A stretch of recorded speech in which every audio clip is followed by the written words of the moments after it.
Welcome back. I'm joined by actor, writer, producer Jeremy Sisto. You know him from Clueless, Waitress, Law and Order, and now, of course, he's starring in the show FBI on CBS. Good morning. Good morning. Good to see you. So Thanks for having me. There's a crew filming right outside the BuzzFeed office. Is that your show? Yeah, coincidentally. Okay, are you going to run down there after this? Nope, I'm not working today, but I did pull in and and I got out of the car and my producer was there all angry at my driver for stealing his parking spot. And I thought, why is my producer at the interview? I thought, wow, I'm very important. But no, it turns out the location of our shooting is right downstairs. Plot twist. Pretty busy on East 18th Street. Yeah, we try to get all around the city. So. I love it. Well, FBI has been renewed. It's in its second season. There's about to be a spinoff, which is really cool. I want to ask you, what's it like, and of course, you've been a part of the Dick Wolf universe for some time. Yeah. What's it like leading your own team now, Special Agent Valentine? It's a little bit different of a job. The FBI are kind of more connected. NYPD, which I was on Law and Order, they're operating themselves, and they get a certain amount of respect from the world. But FBI is a different level. People really they want to help you out when you show up and you have an FBI badge. Okay. And in the office themselves, we have 50 different organizations that are in our office space. So we have NYPD, NSA, Border, everything. So we have relationships with all those agencies.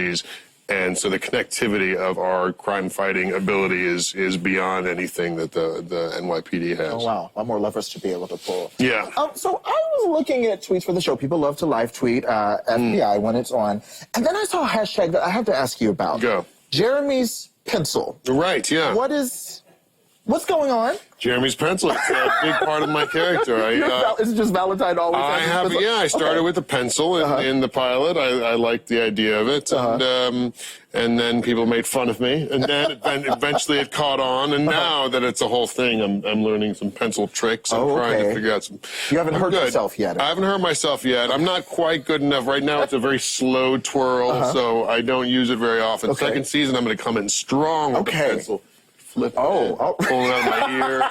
We're going to get a supercut if you're just doing weird pencil things. Weird pencil. You can superimpose that, right? Yeah, perfect. I'm into it. I mean, I did want to ask you, the Dick Wolf Law and Order, of course, you've been on there as well, and now FBI. It's been so good to so many actors. It has, You and Anthony Anderson were great together. Yes, I love Anthony. Why is Dick Wolf so good to actors? Why do people keep coming back and being a part of this universe? Well, I mean, I guess there's... Back then it was a little different. Right now, there's not a lot. This whole world of procedural shows where you get 22 episodes a season, where the quantity is an important element of it. Okay. There's not that much. That game is kind of diminishing in the world. So to be on it now for an actor is kind of a level of consistency that you can't get elsewhere.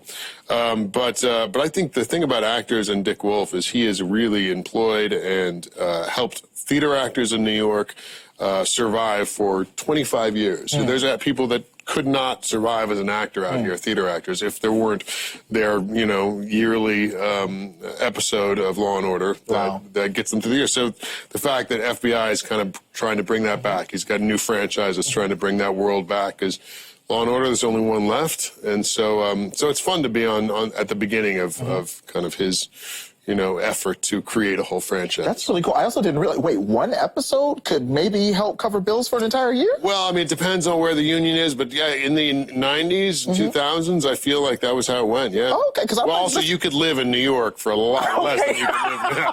Things have changed. Wait a minute, because I was like, you need a corpse or something. I can lay down for a little while, get a little extra paycheck. I was also a huge fan of your character on 6 Feet Under. Yeah. It was so good, and I was thinking about it over the weekend. At the time, I think doing a show focused on death was pretty bold, and I think that's changed a lot. Have you noticed a shift in terms of the way we talk about death, at least on TV?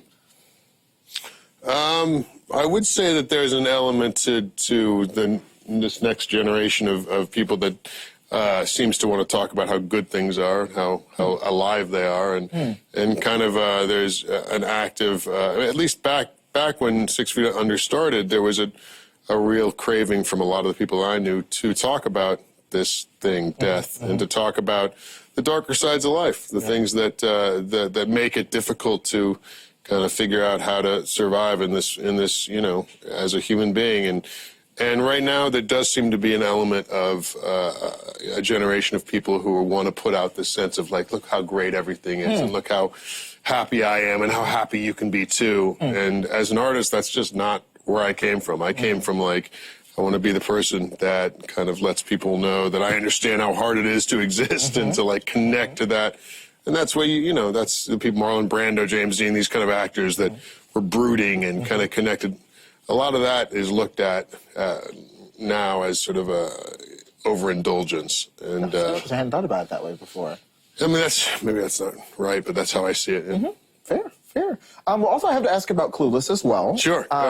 There's been talk about a reboot. There was, yeah. I don't know what's going on with that. Yeah, have you gotten a call? Do you know what's going on? I made a call. I was like, let them know. I'll do something. Okay. 10 years ago, I would have been like, no. But now I'm like, yeah, I'm down. Yeah, I heard they have a really good writer. They're working on a script. I don't know. I saw Amy recently. I went to see her musical, the Clueless musical. Yeah. And we didn't actually talk about the reboot. I should have asked her. But, see, well, now you're on Twitter. It'll be like, listen, Jeremy Sisto is chilling. If you want him to come through. I know, it'll be a headline. Yeah, he didn't ask. I'm in. If you got a part for me, I think Eldon could be a great, annoying dad who's there at the soccer games. I don't know. Eldon has a dad at soccer game. I see the vision. You can see it now, right? Pretty funny. Yeah. And speaking of which, also, this brings me to Paul Rudd. Yes. My secret is, because he's in his 50s now. And I feel... Maybe he's 50. Let's not get carried away. Okay. Maybe 50, right? He looks... I know, he hasn't aged. What is the secret? What is he doing? You know, he's got a youthful thing. I don't know. Maybe he just, I don't know what it is. Something... Like a Dorian Gray situation?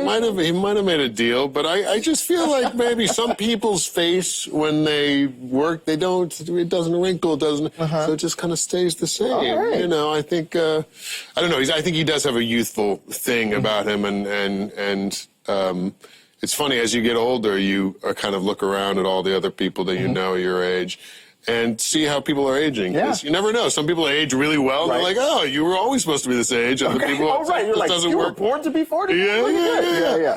And some people are like, no, you look 23 with just stuff on. And Paul, we don't even have the chance to judge that yet. So you can't say anything. Nothing. You look the same. It's like incredible. Well, Jeremy, it's good to see you. Thanks for coming through. Yeah. FBI airs Tuesday nights at 9 p.m. on CBS. Live tweeted Jeremy's pencil. He's got some tricks ready for you guys.